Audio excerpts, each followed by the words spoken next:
अस्सलाम वालेकुम। जो कि वीडियो में बात करेंगे बिटकॉइन के बारे में और स्पेसिफिकली जो अभी रिसेंटली एक मूवमेंट आई है आयर, जो कि मैं काफ़ी हद तक एक्सपेक्ट नहीं कर रहा था। This is bitcoin. और ये बंडर्स कर सकते हैं जो इसकी हमेशा की आदत है। और नॉर्मली इस तरह की मूवमेंट्स नहीं होती जो पिछले 2-3 दिनों में 4 दिनों में हुई है। और अब फ्यूचर में क्या एक्सपेक्ट करना चाहिए, तो उस बारे में बात करेंगे। इसके अलावा कुछ आल्ट कोइंस हैं एक दो जो रिक्वेस्टेड थे काफ़ी ज़्यादा, उनको डिस्कस करेंगे इस वीडियो में। और इसके अलावा कुछ फंडामेंटल्स की तरफ भी जाएंगे कि करंटली जो फंडामेंटल्स हैं उनकी क्या सिचुएशन है। तो फंडामेंटल्स की सबसे पहले बात कर लेते हैं क्योंकि वो मार्केट को काफ़ी हद तक ड्राइव कर सकते हैं। फंडामेंटल्स अब काफ़ी ज़्यादा पॉजिटिव हैं, बहुत ही ज़्यादा पॉजिटिव हैं। और इस तरह की जो ऑप्टिमिस्टिक किस्म की सिचुएशंस होती हैं ये मोस्टली नेगेटिव होती हैं और इसके बाद लाजमी करेक्शन आती है। अब आप कहेंगे कि पिछले तकरीबन 1-1.5 वीक से मैं कह रहा हूँ कि करेक्शन आनी चाहिए, एंड टू सम एक्सटेंट कभी कभी बीच में करेक्शन आती भी रही हैं। शॉर्ट टर्म कल भी शाम को एक मतलब काफ़ी हद तक मार्केट ने करेक्ट किया था, ऑलमोस्ट 8-10%। और अभी मार्केट स्टिल जो है वो अराउंड 18,000 मौजूद है। मेरा जो टारगेट था आपको सबको पता ही है, तो मैंने वो बताया था कि मैं मैक्सिमम जो एक्सपेक्ट कर रहा था वो ये कर रहा था कि 16,800 से 17,000 तक जो प्राइस है वो मैं एक्सपेक्ट कर रहा था कि इस लेवल तक आएगी। बट मैं ये सर बिल्कुल भी एक्सपेक्ट नहीं करता कि प्राइस 18,000 या उससे ऊपर चली जाएगी।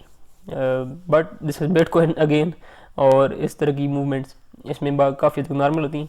एंड पिछले तकरीबन एक मंथ से मेरी प्रेडिक्शन ठीक जा रही, तो कहीं ना कहीं बंदा गलत भी हो ही जाता है। तो इट्स ट्रेडिंग और इस तरह की सिचुएशंस भी सामने आती रहती हैं। अब बात करें करंट सिचुएशन की, तो डेफिनेटली बाइंग तो मैं बिल्कुल भी रिकमेंड नहीं करूँगा। पहले भी मैं रिकमेंड नहीं कर रहा था, अभी भी मैं रिकमेंड नहीं करूँगा। और मेरी रिकमेंडेशन यही है। स्टिल पिछली वीडियो में मैंने कहा था कि आप मार्केट से आउट रहें, एंड जो एक सेफ एक्शन था वो मैंने यही कहा था कि आप मार्केट में ना ही आप सेल पोजीशन एंटर करें, ना ही आप मार्केट में कोई लॉन्ग पोजीशन जो है वो एंटर करें। शॉर्ट पोजीशंस का मैंने कहा था around 17,000, but with tight stop loss. अगर स्टॉप लॉस 8 भी हो, 1-2% का हो, इससे ज़्यादा, ताकि लॉस ना हो सके। सो अब बात करें करंट कंडीशन की, तो अब जो आपका फंडामेंटल्स हैं दे आर एक्सट्रीमली बुलिश। आप यहाँ पे देख सकते हैं जो आपका फियर एंड ग्रीडीनेस है वो 94 पे पहुँच चुका है, एंड 95 इसका पिछले 2 सालों में ऑल टाइम हाई था। तो यू कैन सी कि इस तरह की मूवमेंट के बाद और इस तरह के फंडामेंटल्स के बाद नॉर्मली क्या होता है, जब 95 पहुंचा था यहाँ पे, उसके बाद आपने देखा है ग्रेजुअली ये डिक्रीज होता रहा एंड उसके बाद काफ़ी नीचे आया। मैं नहीं कह रहा कि सेम फिनोमेना रिपीट होगा, क्योंकि उस वक्त मार्केट बियरिश ट्रेंड में थी, अब ट्रेंड चेंज हो चुका है। तो नीचे आएगी, लेकिन शायद जिस तरह से ना आए जिस तरह से यहाँ पे आई है कि बिल्कुल 5 तक ये उसके बाद नीचे आया था, उस तरह की सिचुएशन मैं नहीं देख रहा। लेकिन काफ़ी हद तक एटलीस्ट दोबारा से एक मरतबा 50-60 तक इसे आना चाहिए, and in that scenario correction काफ़ी सारी हो सकती है। और अब की बार जो पहले मैं कह रहा था कि करेक्शन शायद इतनी ब्रूटल ना हो, एंड जो यहाँ पर हमने करेक्शन देखी थी, मैंने कहा था कि आप अराउंड 15,800 तक एटलीस्ट एक्सपेक्ट करें। और इस वक्त आपने देखा था कि प्राइस जो है वो ऑलमोस्ट तकरीबन जो है वो, अगर मैं यहाँ पे, तो ये ऑलमोस्ट, मैं यहाँ पे आपको शॉर्ट टर्म टाइम फ्रेम में लेकर जाता हूँ, वहाँ पे ज़्यादा बेहतर समझ आएगी। तो ये वो पोजीशन थी जब मैंने कहा था कि प्राइस जो है एटलीस्ट कम से कम 15,800 तक आएगी, और उस वक्त प्राइस जो है वो ऑलमोस्ट 15,700 तक आई थी। 800 नहीं, 700 तक भी तकरीबन आ गई थी, एंड उसके बाद मार्केट ऊपर जाना शुरू हुई। आल दो कि मैं एक्सपेक्ट कर रहा था कि प्राइसेस इतनी जल्दी से रीबाउंड नहीं करेंगी। मैं ये एक्सपेक्ट करता कि अगर रीबाउंड भी हुआ तो थोड़ी मज़ीद नीचे जाके एक स्लो काइंड ऑफ रीबाउंड होगा। और क्योंकि उस वक्त आपने वॉल्यूम देखा था, बहुत कम वॉल्यूम था, मार्केट में बायर तकरीबन ना होने के बराबर थे। एंड इस तरह की सिचुएशन में मैं देख रहा था कि शायद मार्केट ये वाली मूवमेंट ना कर सके। मैं ये तो कह रहा था कि प्राइस ऊपर जाएगी, पर ये कह रहा था कि साथ स्लो मूवमेंट होगी। इस तरह की शार्प मूवमेंट मैं एक्सपेक्ट बेसिकली नहीं कर रहा था। लेकिन अगर अब करेक्शन आती है तो डेफिनेटली देर आर चांसेस कि ये करेक्शन काफ़ी ब्रूटल हो सकती है, यानी ये 15%, 20% की करेक्शन भी हो सकती है जो भी करेक्शन फ्यूचर में आएगी। चाहे यहाँ पे आए चाहे ऊपर जाके आए, करेक्शन लाजमी आएगी और काफ़ी ब्रूटल किस्म की अब आएगी, क्योंकि मार्केट काफ़ी हद तक पैराबोलिक हो गई है। एंड सेकेंडली जो बायर हैं वो मेरे ख्याल में अब मैक्सिमम जो इंटर होने थे इंटर हो चुके हैं। अब के जो फिर ग्रीड इंडेक्स है वो हाइज पर पहुंच चुका है, ऑल टाइम हाइज पर। तो ये सारे जो साइंस हैं कोई ज़्यादा अच्छे नहीं है मार्केट के लिए।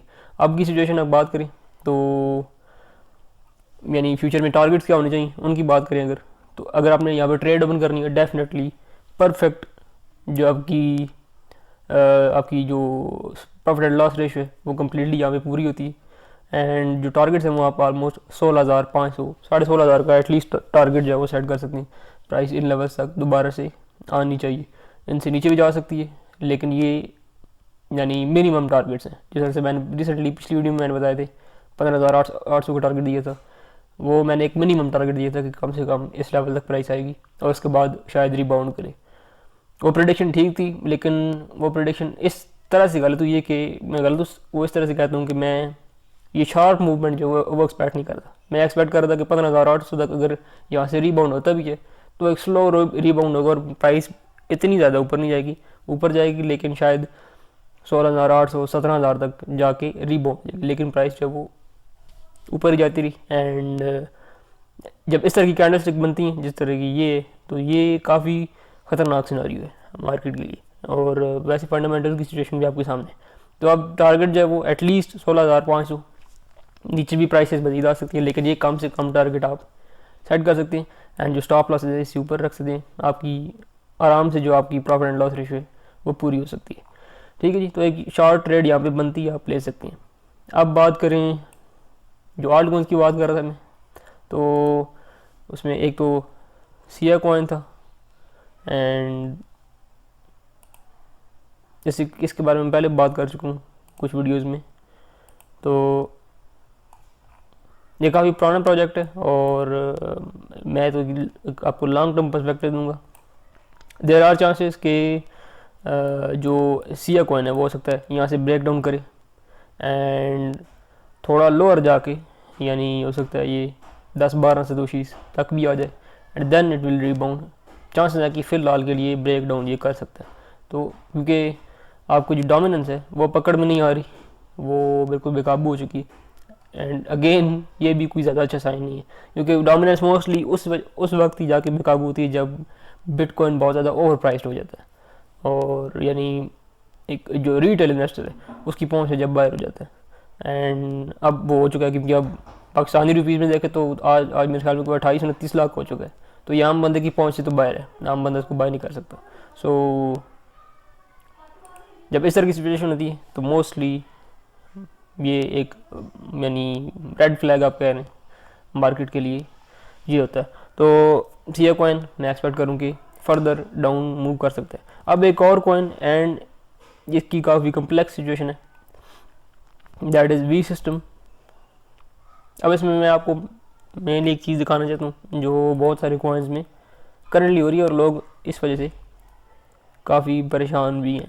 तो मेरे ख्याल में इसका जो कंप्लीट चार्ट था वो हमें किसी शायद यही है या किसी और लेवल पर मौजूद है, किसी और प्लेटफॉर्म पर।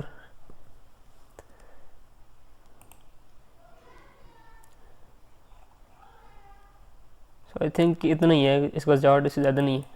अच्छा, बात करें इस कॉइन की, तो यहाँ पे कुछ चीज़ें मैं रिकमेंड करूँगा। बहुत सारे कॉइन्स हैं जिनमें ये सिचुएशन हो चुकी है कि एक जो कॉइन्स यानी बिल्कुल भी लो क्रिएट नहीं कर पा रहे, जो ट्रेंड को बिल्कुल चेंज भी नहीं कर पा रहे। एक सिचुएशन बहुत सारे कॉइन्स में ऑलरेडी हो रही है, ये आपको मल्टीपल कॉइन्स में मिलेगी। ठीक है जी, नीचे आ रहे हैं कॉइन्स और नीचे ही आते चले जा रहे हैं, एंड कोई रीबाउंड जो है या कोई ट्रेंड चेंज फ़िलहाल नहीं हो पा रहा। इस तरह के कॉइन्स में नंबर 1 चीज़ मैं कभी भी बाइंग रिकमेंड करते ही नहीं, जहाँ पे कोई बॉटम क्रिएट ना हो, कोई यानी कोई डबल बॉटम या कोई इस तरह का साइन नज़र ही ना आ रहा हो, या कोई ट्रेंड चेंजिंग चीज़ ना हो रही हो। तो इस तरह के कॉइन्स में तो कभी भी मैं बाइंग कतन रिकमेंड नहीं करता। ठीक है, और मेरी आपसे रिक्वेस्ट है, स्पेशली जब इस तरह के कॉइन्स, जब नए कॉइन्स आते हैं, कभी भी नए कॉइन में बाइंग ना करें। उसका कोई पता नहीं होता वो नीचे कहाँ तक जाएगा। रीबाउंड भी कर जाते हैं कॉइन्स। मैं ऐसे नहीं कह रहा कि नए कॉइन्स ऊपर नहीं जाते हैं, लेकिन अगर वो नीचे जाने लग पड़े बिकॉज कोई चार्ट नहीं है, आपको कोई पता नहीं है उसकी रियल वैल्यूएशन, मार्केट वैल्यूएशन या उस प्रोजेक्ट की वैल्यूएशन क्या है, उसके यूज़ कितने लेवल तक हो सकता है, आपको कोई उसका जजमेंट नहीं थी, क्योंकि बिल्कुल एक नया प्रोजेक्ट होता है। तो नए प्रोजेक्ट में कभी भी जंप इन न करें अनटिल अनलेस कोई बहुत ही स्ट्रांग प्रोजेक्ट हो, जिसका कोई यूज़ केस बहुत ही स्ट्रांग हो और टीम बहुत बड़ी हो, ठीक है जी, डाटा यूज़र बेस जो है वो ऑलरेडी उनकी बहुत बड़ी हो चुकी हो, बहुत कोई फेमस हो चुका कॉइन। इस तरह की सिचुएशन के अलावा कभी भी किसी कॉइन को, नए कॉइन को बाय मत करें, ठीक है। वो दौर अब चला गया, ICO का एक दौर था, उसमें लोगों ने पैसा कमाया और बहुत पैसा कमाया, लेकिन अब वो सिचुएशन नहीं है। नए कॉइन्स में इस तरह से एंट्री लेना बिल्कुल भी मैं रिकमेंड नहीं करता, स्पेशली इस तरह के कॉइन्स में जो कॉइन्स बिल्कुल बॉटम क्रिएट ही कर नहीं पा रहे, ठीक है जी। तो इन कॉइन्स से दूर रहें, बेहतर यही है। जब आप देखें कि ट्रेंड चेंजिंग शुरू हो चुकी है, ट्रेंड चेंज हो चुका है, बॉटम क्रिएट हो चुका है, दैट इज़ द टाइम फिर आप एंट्री ले सकते हैं। बिफोर दैट इस तरह के कॉइन में एंट्री लेना कतन ममनू है, यूँ समझे, ठीक है जी। सो इस तरह के कॉइन में एंट्री मत लें, इनसे दूर रहें। अब बात करें दूसरे आर्ट कॉइन्स की, इसमें कार्डानो है और कई कॉइन्स हैं। अगेन ये वही कॉइन्स हैं जो रिसेंटली जिन्होंने बॉटम क्रिएट किया था, ये उन कॉइन्स में से, और काफ़ी सारी ऊपर भी गए थे, एंड देन अगेन ये उन्हीं लेवल्स पर आ चुके हैं जिन लेवल से ब्रेकआउट हुआ था, जो वीडियो में, पिछली वीडियो में मैंने मेंशन किया था इन कॉइन्स के बारे में। इस तरह के कॉइन्स बहुत सारे हैं, ये कॉइन्स अच्छे कॉइन्स हैं, ये कॉइन्स लॉन्ग टर्म में बढ़ने वाले हैं और इन कॉइन्स से आपको काफ़ी सारा फ़ायदा होने वाला है। जितने भी कॉइन्स जिनमें आपको ये सिचुएशन मिल रही है, इस सिचुएशन से मुराद ऐसी सिचुएशन जहाँ पे बॉटम क्रिएट हुआ है, मार्केट पिछले 1-2 मंथ्स 4 मंथ्स पहले मार्केट ऊपर गई है, एंड देन अगेन अभी उन लेवल्स पर आ चुकी है या उन लेवल से नीचे आ चुकी है जहाँ से ब्रेकआउट हुआ था। इस तरह के जो कॉइन्स हैं, ये कॉइन्स लॉन्ग टर्म के लिए अच्छे कॉइन्स हैं, इनमें आप लॉन्ग टर्म के लिए पार्ट ले सकते हैं, अभी भी बाय कर सकते हैं। अगर आपने सिर्फ होल्ड ही करने, ट्रेड करने तो वेट करें सिचुएशन मार्केट की थोड़ी बेहतर होने, क्योंकि एक मतलब करेक्शन तो आनी है, उस करेक्शन के बाद आप यहाँ पे बेशक लाजमी एंट्री ले लें, ये कॉइन्स आपको फ़ायदा लाजमी दे जाएंगे। तो इस तरह के कॉइन्स में एंट्री लें। वो कोई कॉइन्स नहीं हैं जिनके कोई बॉटम नहीं है, तो जिसकी कोई बुनियाद ही नहीं है, यूँ समझे। बॉटम क्रिएट जब तक ना हो, जब तक मार्केट, यानी बस यूँ समझे वो ऐसे कॉइन्स जो कॉइन्स स्टेबल नहीं हो पा रहे मार्केट में, तो उस तरह के कॉइन्स में फ़ायदा नहीं है इतना, और रिस्क बहुत ज़्यादा, ठीक है। और आपको नहीं पता कि ये बॉटम कहाँ पे जाकर क्रिएट करेंगे। अभी वो 20 मेरे ख्याल में 80 सतोशी पे, आपको नहीं पता, हो सकता है वो 10 सतोशी पे जाके अपना बॉटम क्रिएट करे, एंड फॉर रिकवरी फिर आपको दोबारा 80 सतोशी पे आना है, और वो कोई 10 सतोशी 80 सतोशी तक आना कोई इतना आसान काम नहीं है। जब तक बॉटम क्रिएट ना हो, इस तरह के कॉइन्स में कभी भी अपना हिस्सा मत लें, ठीक है जी। दैट्स इट, ये अपडेट थी कुछ कॉइन्स जो जिनकी काफ़ी रिक्वेस्ट थी, उनके बारे में मैंने मेंशन कर दिए। बाकी सिचुएशन आपके सामने मार्केट की, बाइंग बिल्कुल भी मत करें, वेट करें। अगेन कई लोग जो है वो बड़े बेसब्र हो जाते हैं, वो मार्केट ऊपर जा रही है, हम प्रॉफिट्स मिस कर रहे हैं। हमेशा याद रखिए, जब भी इस तरह की सिचुएशन हो और आप फोमो कर रहे हो, आपको फियर ऑफ मिसिंग आउट हो, तो ये वो टाइम होता है जब आपको रिलैक्स करना चाहिए, आपको वेट करना चाहिए। मैंने इस तरह की सिचुएशन बहुत बार देखी, एंड मोस्टली ये होता है कि मार्केट लाजमी दोबारा से रीबाउंड करती है, नीचे लाजमी आती है। इस तरह की सिचुएशन में आएगी ज़रूर, मैं ये नहीं कह रहा कि अभी आएगी, ऊपर जाके भी आ सकती है, हो सकता है मज़ीद ऊपर चली जाए, मतलब 20,000 तक चली जाए, आज दो कि उसके चांसेस बहुत कम है, लेकिन उसके बाद नीचे ज़रूर आएगी, ये गारंटीड बात है, ठीक है। करेक्शन लाजमी आएगी, गैप्स बहुत ज़्यादा क्रिएट हो चुके हैं मार्केट में, एंड उन गैप्स को मार्केट लाजमी फिल करेगी। एक अदर गैप हो तो चले, बंदा छोड़ भी देता है, मल्टीपल गैप्स जो है वो क्रिएट हो चुके हैं। सो इस तरह की सिचुएशन में बाइंग तो मैं बिल्कुल भी रिकमेंड नहीं करता यहाँ पर ख़ास तौर पे, और मैं यही अगेन रिकमेंड करूँगा जो पिछली वीडियो में कहा था, वेट करें, मार्केट को नीचे आने दें, फिर बाइंग करें, देन जो है वो आप प्रॉफिट जो अर्न कर सकते हैं, ठीक है जी। और उसमें भी आपने वेट करना है जब तक ट्रेंड चेंज होता है। अगेन हमेशा जब ये करेक्शन इस तरह की आती है तो ट्रेंड चेंज होने का वेट किया करें, फ़ौरन से ना बाइंग कर लिया करें कि 15,000 मैंने टारगेट दे दिया 16,500 टारगेट है शॉर्ट पोजीशन होल्डर के लिए, जो लोग शॉर्ट्स ओपन कर रहे हैं, जो मार्जिन ट्रेडिंग कर रहे हैं उनके लिए। मैं ये नहीं कर कि फ़ौरन वहाँ भी बाइंग कर लेनी है, देखना है मार्केट को, जज करना है। अगर मार्केट रिस्पॉन्स दे रही है कुछ बायर्स मार्केट में नज़र आ रहे हैं फिर बाइंग करनी। ऐसे नहीं 16,500 पे है तो ठग से बाइंग करनी, वो वाले काम नहीं करना। ठीक है जी, दैट्स इट। ये सारी अपडेट है मार्केट की, मिलते हैं नेक्स्ट वीडियो में।